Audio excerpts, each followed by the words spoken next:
വിഴിഞ്ഞം വിഷയത്തിൽ പാർട്ടി നിലപാട് തള്ളുകയാണ് ഇ.പി. ജയരാജൻ. അഴിമതി ആരോപണം ഉള്ളവർ അത് ഉന്നയിക്കട്ടെ എന്നും താൻ അത്തരം ആരോപണം ഉന്നയിക്കുന്നില്ല എന്നുമാണ് ഇ.പി. ഇന്ന് പറഞ്ഞത്.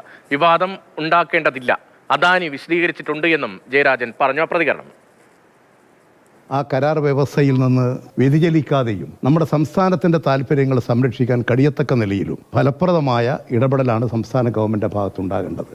വിവാദത്തിലേക്ക് പോയി അതിൻ്റെ പ്രവർത്തനങ്ങളെ നിർജീവമാക്കുന്നത് കേരളത്തിന് ഗുണകരമല്ല. നമ്മുടെ കേരളത്തിൻ്റെ പൊതു താല്പര്യമാണ് നമ്മൾ സംരക്ഷിക്കേണ്ടത്. ഏതെങ്കിലും ആളുകൾക്ക് അഴിമതി നടന്നു എന്ന പ്രശ്നങ്ങളുണ്ടെങ്കിൽ അവരത് ഉന്നയിക്കട്ടെ.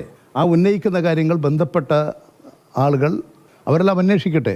ഞാൻ ഇത്തരം ഒരു ആരോപണങ്ങളൊന്നും ഞാൻ ഉന്നയിച്ചിട്ടില്ല. അതുകൊണ്ട് എനിക്കത് സംബന്ധിച്ച് മറ്റു കാര്യങ്ങളെക്കുറിച്ച് പറയാൻ സാധിക്കില്ല. ആരാണോ ആശയം ഉന്നയിക്കുന്നത് അവരോട് ആശയവിനിമയം നടത്തി കാര്യം വ്യക്തമാക്കുന്നതായിരിക്കും നല്ലത്.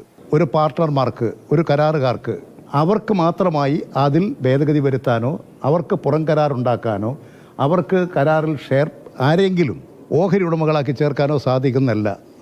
അത് കരാറിൻ്റെ വ്യവസ്ഥകളുടെ ലംഘനമാണ്. അങ്ങനെ എന്തെങ്കിലും ആഗ്രഹമുണ്ടെങ്കിൽ അവർ ചെയ്യേണ്ടത് ഗവൺമെൻറ് അനുമതി വാങ്ങണം. ഇപ്പോൾ എനിക്ക് തോന്നുന്നത് അദാനി തന്നെ ആ കാര്യങ്ങൾ ഇപ്പോൾ വിശദീകരിച്ചിട്ടുണ്ടെന്നാണ്.